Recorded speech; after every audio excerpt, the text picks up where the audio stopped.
Hi friends, இன்றைக்கி soya beans வச்சு soya chilli செய்ய போகிறோம். வாங்க பார்க்கலாம்.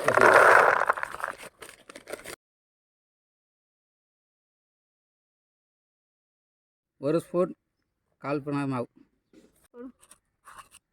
இலை பவுடர், உப்பு போட்டுக்கலாங்க. ஒரு ஸ்பூன் தனி மிளகாய் தூள் சேர்த்துக்கலாங்க. முட்டை உடச்சி வச்சுக்கலாங்க. ஒரு ஸ்பூன் எண்ணெய் சேர்த்துக்கலாங்க.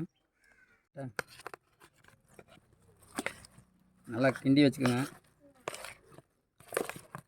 சோயா பீன்ஸ் கிண்டி வச்சுங்க. பாருங்கள் ஃப்ளேவர் எப்படி இருக்குன்னு பாருங்கள். இப்படி கிண்டி வச்சுக்கோணுங்க. அடுத்து எண்ணெயில் போட்டு பொரிக்கலாம். எண்ணெய் ஊற்றிக்கலாங்க. சோயா எண்ணெயில் போடலாங்க.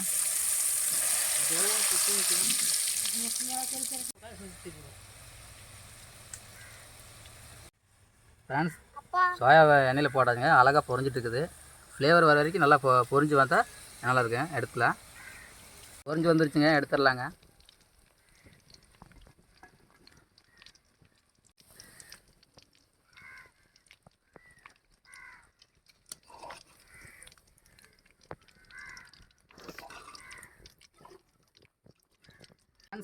அதே எண்ணெயில் கொஞ்சம் கருவேப்பிலை மணத்துக்காக பொரிச்சுக்கலாம்.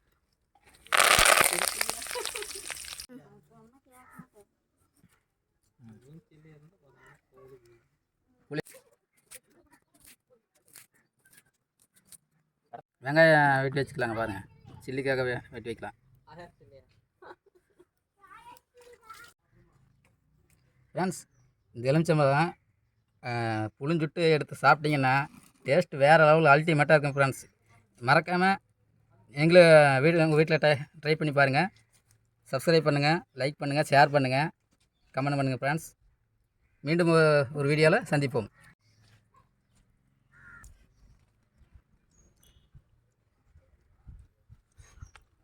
டேஸ்ட் அல்டிமேட்டு சூப்பராக இருக்குங்க ஃப்ரெண்ட்ஸ். நீங்கள் இந்த மாதிரி ட்ரை பண்ணி பாருங்கள். சூப்பராக இருக்குது. இந்த டேஸ்ட் எப்பவுமே நீங்கள் ட்ரை பண்ணி பார்த்தா தான் தெரியும்.